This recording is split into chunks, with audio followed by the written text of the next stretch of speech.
All I'll say right now is John's our GM, and the trade deadline's still about 5 weeks away. We're always accountable. I am. I'm responsible for everything that goes on here, and I am accountable for it. And that's nothing new. If we keep losing, there's going to be changes, and no one in the dressing room, no one wants that. We're all worried about our jobs and try to be as good as we can be, but that's nothing we can control. When asked if the Maple Leafs have quit on Petty sounded disillusioned with his hockey team. All I can judge is the scores and the end results. That's a better question to ask from Paul and John and the rest of the team on the ground there. Clearly we're not playing well. We've been out of those games pretty early. It hasn't been a good run for us of late. Ferguson chose not to discuss the future of head coach Paul Maurice, but Petty did point out that it's a decision that would have to go through the board. Major changes he would have to bring to the board.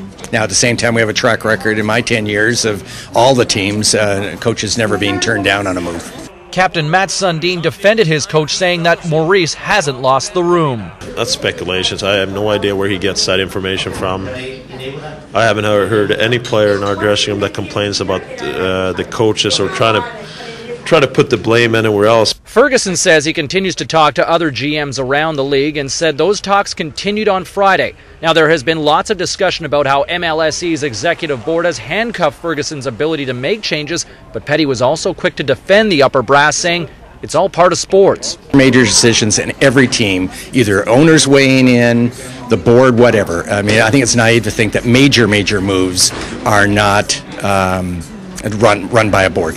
Goaltender Vesa Toskala was forced to play back-to-back games here in Southern California when Andrew Raycroft was pulled following the opening period against the Kings. Now, in classic Leafs fashion, Toskala, who had already missed 6 games with a groin injury, re-aggravated that same injury and is now questionable for Saturday's game against San Jose. As a result, Justin Pogge has been called up from the American Hockey League and could make his NHL debut on Saturday if Toskala cannot play against his former team, the Sharks. Meanwhile, the organization has also claimed Dominic Moore off of waivers in an attempt to add some experience and some energy to the organization.